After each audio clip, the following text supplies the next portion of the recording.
Good morning, everybody. I'm Sedge Downing, and you'll have to excuse me if my teeth start chattering.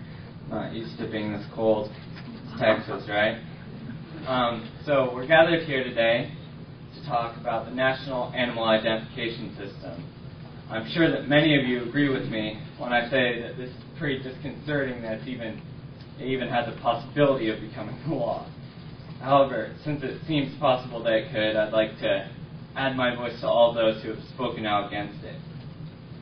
On the USDA's NAIS website, the only reasoning behind the great expense and time required to chip every animal in the country is that in the event of a disease, health officials will be able to tell, quote, which animals are involved in a disease outbreak, where the infected animals are currently located, and what other animals might have been exposed to the disease.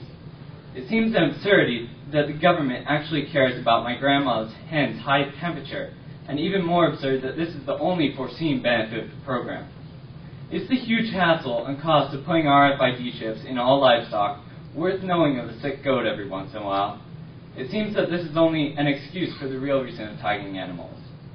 ID tag makers will profit greatly from this program, as will enormous livestock developers, also known as CAFOs, who get some of their competition, namely small farmers, knocked out by the high cost of tagging their animals. It's obvious that the bill makers are thinking of the corporations in the allowance for gigantic producers to tag just one animal in each herd. Doesn't this defeat the claimed purpose for identification? Of all the places where sickness develops, feedlots are probably the worst, with their overcrowded quarters and filth. This bill has been touted as an identification system. I want to remind everybody here of something very sobering, the Holocaust.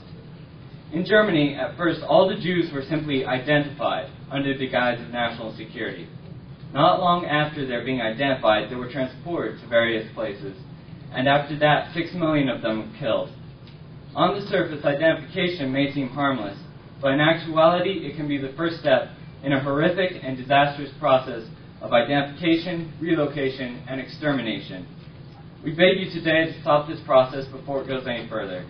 Please don't put our food supply so close to collapse, our small farmers so close to ruin, and big businesses so close to becoming the only citizens who have any say in this, the people's democracy. Thank you.